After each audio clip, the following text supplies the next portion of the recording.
Live from New Delhi, you're watching DD India Live, India's voice to the world. I'm Mark Lynn. Namaskar. Coming up in the next 30 minutes. India will be holding the virtual G20 Leaders Summit on the 22nd of this month. Israeli army releases video purportedly showing weapons inside a Gaza kindergarten. Israel also demonstrates new Arrow missile defense system. The second India-Australia 2+2 defense and foreign ministerial dialogue is to take place in New Delhi on November 20. A wide range of strategic defense and security issues on the agenda. The 30th APEC Economic Leaders meeting includes in San Francisco Golden Gate Declaration adopted to create a resilient and sustainable future for all.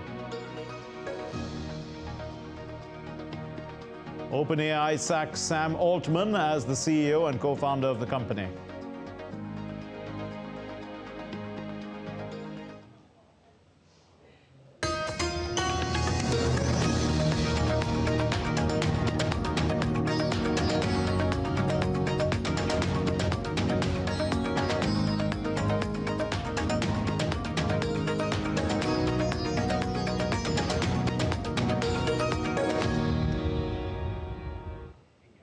India will be hosting the virtual G20 Leaders Summit on the 22nd of November this year.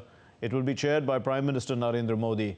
Leaders of all G20 member countries, including the chair of the African Union, as well as the guest countries and heads of 11 international organizations, have been invited.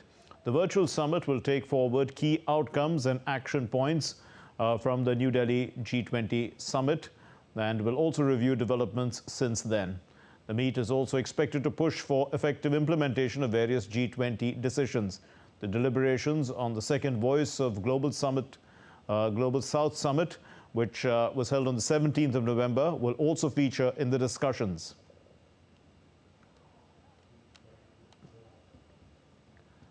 Our correspondent Amritpal Singh is on the phone line with more. Amrit, can you hear me?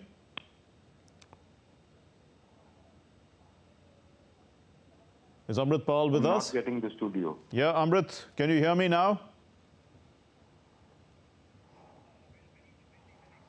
We'll come back to Amritpal Singh. We're having trouble connecting with him. And moving on, then the Israeli army on Friday released footage of what it said are shoulder-fired missiles, mortar shells and weapons located inside a kindergarten in Gaza. According to the caption provided by the army in its Telegram post, its troops found dozens of mortar shells that were hidden by Hamas in a kindergarten in the northern Gaza Strip. Earlier this week at the Gaza hospital, Al-Shifa, Israel and its forces had found in 2 days of searching a vehicle with a large number of weapons and also an underground structure that it called a Hamas tunnel shaft. The Israel Defense Ministry released footage on Friday demonstrating what it says is a state-of-the-art Arrow missile defense system. The footage is said to show missiles launching to successfully intercept a target moving towards Israel over the Red Sea earlier this week. Israel's military said on Tuesday it had used Arrow to intercept a missile near the Red Sea after air raid sirens had sounded in the southern port city of Eilat. The military said that the projectile did not cross into Israel's territory. They did not say who had fired it. Yemen's Iran-aligned Houthi movement said that they had launched a batch of ballistic missiles on various Israeli targets, including in Eilat. The Houthi movement has launched repeated missiles and drone attacks on Israel since the Hamas assault on Israel on October 7. All these missiles have either been shot down or have fallen short of targets.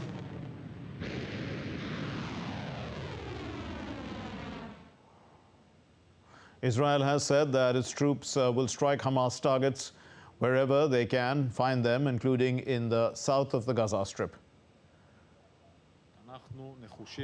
We are determined to advance our operation. It will happen wherever Hamas exists, including in the south of the Strip. It will happen at the time, place and conditions that are best for the military. Israel has said that its fighter jets struck terror targets in response to Hezbollah fire toward Israel territory. The IDF said that the targets included terrorist infrastructure, sites, operational command centers, and military posts in which Hezbollah terrorists operated. The first consignment of fuel entered Gaza from Egypt late on Friday after Israel agreed to a U.S. request to allow limited deliveries to end a communications blackout that has halted 8 convoys for 2 days. The U.S. government has said that the agreement amounts to around 140,000 liters every 2 days. That's 120,000 of which will be used to fuel aid vehicles and other humanitarian efforts, with the remainder to power communication networks. Meanwhile, telecom services have been partially restored in Gaza after the entry of a limited quantity of fuel through UN Relief and Works Agency. That's the UNRWA.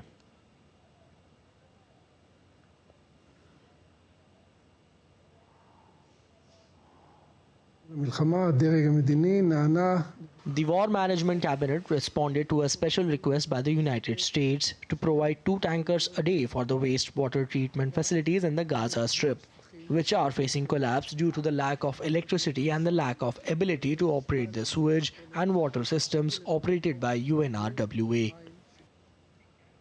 The Turkish President Tayyip Erdogan met the German Chancellor Olaf Scholz on Friday. The Israeli-Hamas conflict took center stage. Both leaders were meeting in the hope of finding common ground on trade, migration and defense, despite views that are far apart on the ongoing crises in Ukraine as well as in Israel. During a joint press conference, the German Chancellor Olaf Scholz showed his support to Israel and said that Israel has the right to self-defense. Weil es unsere Nachbarregion ist, kann das, was dort geschieht. Israel has a right to self-defense. It was a terrible, brutal attack carried out by Hamas on children, on the elderly, on peace activists, on those who have campaigned for reconciliation between Israel and the citizens of Gaza. For example, on young people celebrating. And that is why it is unacceptable that there is still a great danger of rockets being fired at Israel. And that is what the right of self-defense is all about. At the same time, it is of course important to use every opportunity to reduce the number of civilian casualties, and to bear this in mind. In everything we do, we should act accordingly. 2016 eine, wie ich finde, gute Vereinbarung getroffen. The Turkish President Tayyip Erdogan called for a humanitarian ceasefire in Gaza. Borçlu olsak bu kadar rahat konuşamayız. We also need to discuss another important point. How can we solve the problem? In other words, a humanitarian ceasefire. To what extent can Turkey make a contribution? Can Germany make a contribution? And how can we take these steps together? That is important now. And are we prepared to do this or not? Ama bütün bunların yanında The United States has announced new sanctions against Iraqi Shia militia group Kataib Sayyid al-Shuhada, that's KSS, and its Secretary General Hashim Finyan Rahim al-Saraji. They have been designated as specially designated global terrorists. The UN Secretary of State, the US Secretary of State, Anthony Blinken, in a statement said that KSS terrorist activity has threatened the lives of both the US and the global coalition to defeat ISIS personnel in Iraq and in Syria. Now, 6 individuals affiliated to Kataib Hezbollah group, they have been sanctioned by the US US Treasury Department. And going back to our story about Hezbollah attacks on Israel, we are joined by Mia Alberti from Beirut. Clearly, Mia, there's an escalation in the Hezbollah-Israel conflict. How is Prime Minister McCarthy's government responding?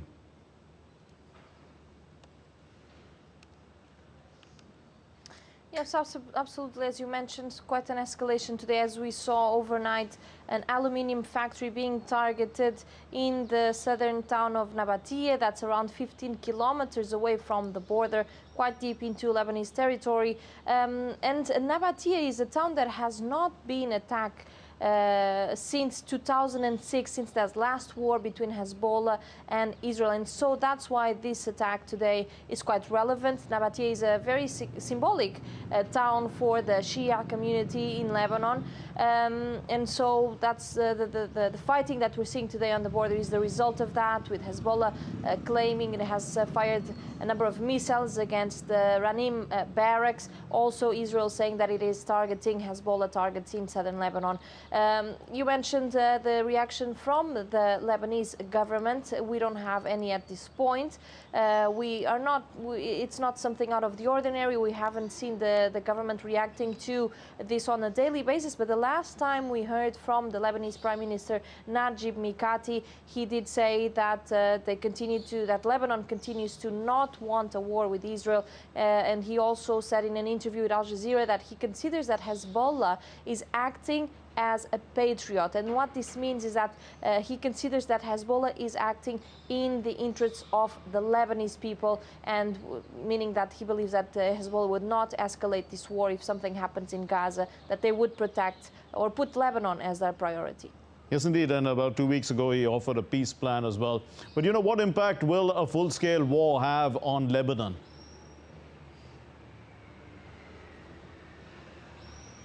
Look, the country simply cannot afford one. We're talking about a country where there is no president because the parliament has failed to elect one for more than a year. We don't have a functioning cabinet. We have a caretaking cabinet because there's no president to sworn it in. So basically, on the administrative side, we don't have an official, full-fledged working government that could look into this. We have an extremely fragile military that has been severely affected by this crisis. Even before the crisis, it was considered that Hezbollah was much bigger than the Lebanese army. But at this point, we're seeing soldiers and even high-ranking officials making less than $100 per month. So a very fragile military, and the economy completely destroyed by this crisis. You know, the currency, it doesn't have any value. There is no confidence from investors and from importers to help Lebanon at this time. And so it is a country that if something does happen, it does not have anything to fall back on. And the government knows it, and that's why they continue to say that Lebanon cannot and will not and does not want to enter in a war with Israel. Mia Alberti from Beirut, thanks very much. Time for news now from across the world. The Italian trade unions mobilized tens of thousands of people in support of a national day of strike that challenged the government over its 2024 budget. Italy's main national labor unions criticized the draft budget for tightening the well-being of workers. It's threatened the well-being of workers, and also proposing measures that would limit their right to strike to address grievances. A 63-year-old security guard working at a psychiatric hospital was fatally shot by a suspect in New Hampshire in the United States. Authorities have said that the suspect was shot dead by a state police trooper aligned to the facility. And all patients at the hospital were safe.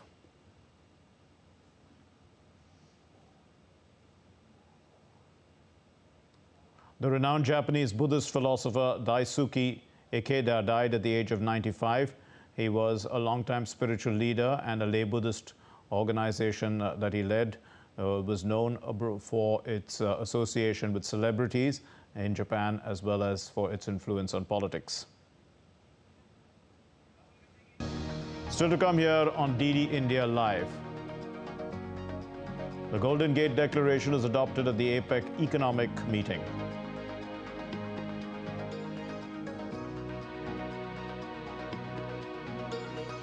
Russia launches major drone attack on Ukraine infrastructure hit.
Welcome to Jaipur.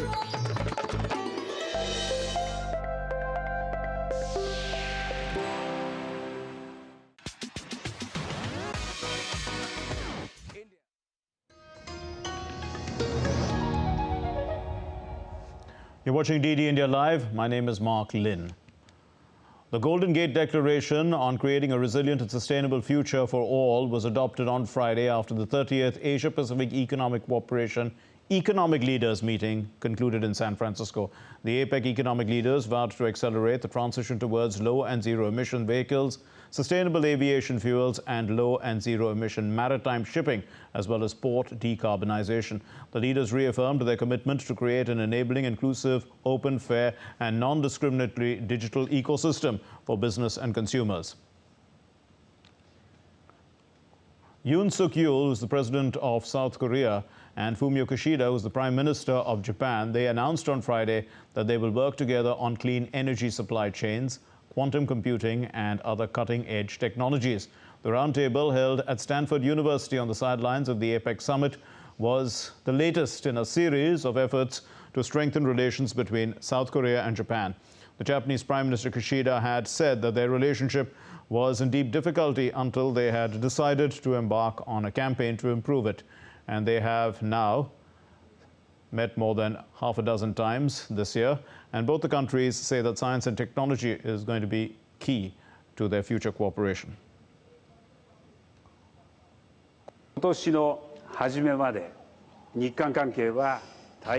Until early this year, the Japan-Korea relationship was in deep difficulty. However, in March, President Yoon and I decided to resume shuttle diplomacy between our two countries. The resolve of ourselves as top leaders drastically transformed the relationship between Japan and the ROK. The latest in the Russia-Ukraine war, and both sides claim to have attacked each other. The Russian Air Defense Forces have said that they have shot down 3 MiG-29 fighter jets, as well as intercepted 22 HIMARS rockets and 198 drones. The Ukraine says that their forces have carried out strikes on rally points targeting the Russian military as well as equipment, destroying an air defense facility and also an ammunition depot. The Russian Defense Ministry declared that its army had repelled the attacks of the Ukrainian army in many directions and attacked the Ukrainian artillery system and command post.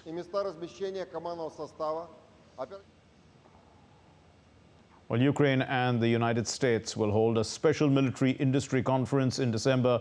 Kiev is ramping up efforts to produce its own weapons amid concerns that supplies from the West might be faltering. In an evening address, Zelensky said that Kiev and Washington were actively progressing on the joint arms production issue.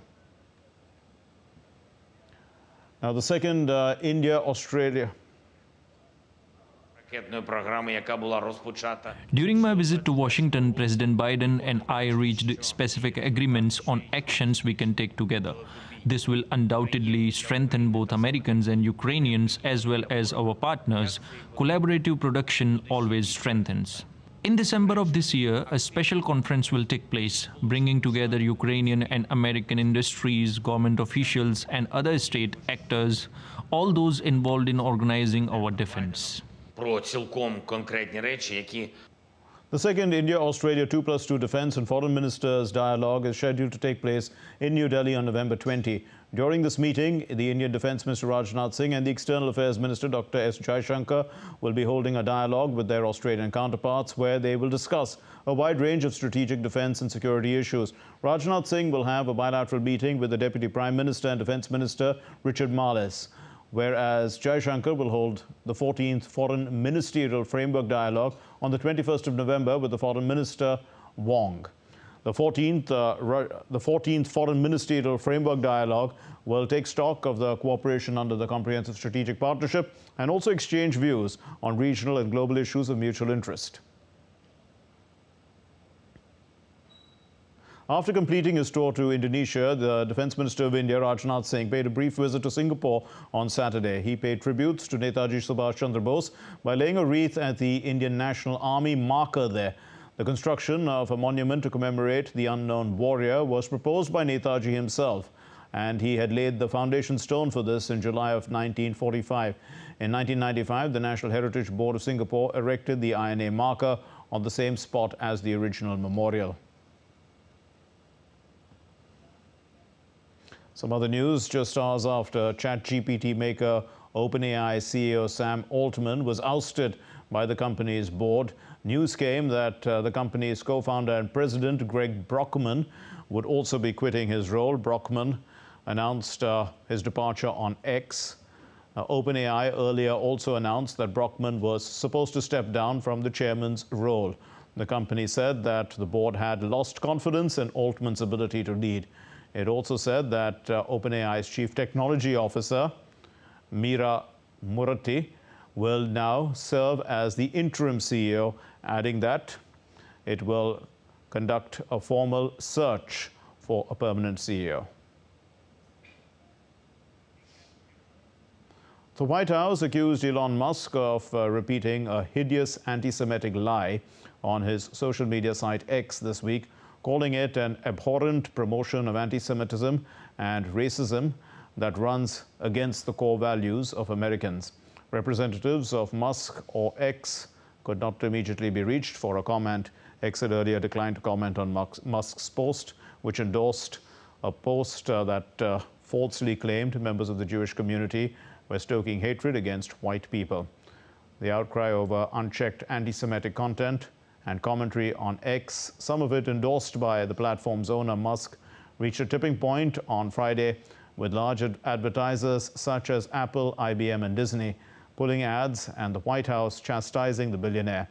Tesla shareholders also spoke out against Musk, who's the CEO of Tesla, the electric car maker, and some said that he should be suspended from that post.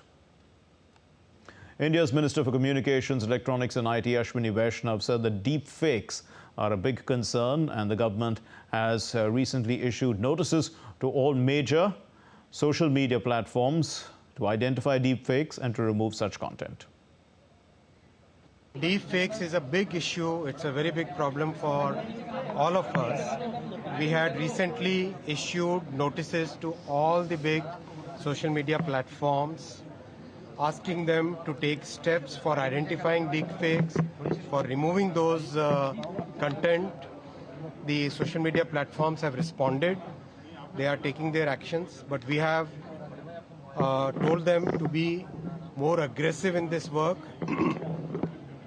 Also, we must notice that the safe harbor clause, which most of the social media platforms have been enjoying, that doesn't apply if the platforms do not take adequate steps for removing deepfakes from their platform. The 54th edition of the International Film Festival of India will be held in Goa from the 20th of November 2023. During a press conference, the Managing Director of the National Film Development Corporation of India, Prithur Kumar, said that over 100 international films will be screened at the festival. This year we have more than 100 films in international cinema. Apart from that, the festival kaleidoscope, which are the best films of all the year round which have played at festivals. Like from Cannes, we have more than 5 films which won at Cannes. We have about 5 films from TIFF, Toronto International Film Festival, the Busan International Film Festival, the San Sebastian, Sundance. So all the important festivals across the world, their films have been taken into this festival. There has been 1.5 times rise from the last year. Last year, I think we had below 70 films. This year, we had instituted this OTT award. We have already in the last stages of shortlisting. The jury is doing it, and we hopefully will be announcing the OTT award also in the closing ceremony. The Chief Executive Officer of the Entertainment Society of Goa also spoke. Let's listen. Free Wi-Fi service for the delegates to enjoy, and it will be complimentary at all the festival venues. Specially able delegates will be able to benefit from the wheelchair accessible auto rickshaws and step wheelchairs which are available at the festival venues. In terms of commuter services, I would wanted to highlight that IFI delegates can avail free transport. And let's get you some sports news now. Tapas is joining us live from Ahmedabad on the most anticipated final to be held between India and Australia. Well, Tapas, you know, that's all that people are talking about. So you're right there. You're outside the stadium. What's the mood like? Oh yes, there's no denying that, but I'm right outside the stadium. You can see just behind me, I can show you, this is the majestic stadium. This is the cauldron where the gladiators, 11 members from each team, will be up against each other. India and Australia, this doesn't get any bigger than this. India will be looking to get their third trophy, ICC cricket trophy, and for Australia, they will be looking to get their sixth one. For India, they would like to avenge the defeat 20 years back in 2003. Remember, I'm sure, Mark, you remember the South Africa World Cup in South Africa, where India they lost out in the final, and it was blitz innings by Adam Gilchrist, which actually, yes, I remember very well that Adam Gilchrist was the one who actually scored heavily against India, and that's one of the reason why India were they were defeated in that particular final. Even Ricky Ponting scored heavily in that particular final. So India would like to avenge that final defeat, and also let me put it this way, that India are riding on a 10-match winning streak. Australia are also on a 8-match winning streak. So there is hardly much to choose between the two sides when it comes to player to player, man to man. Though one believes that Indian bowlers, especially Indian spinners as well as Indian pacers, are slightly better off in this condition, and they have actually adapted well in comparison to the Australian counterpart. So all in all, one believes that India does have an upper hand going into this particular contest. Yes, Tapas, thanks very much for giving us a taste of what we are expecting tomorrow.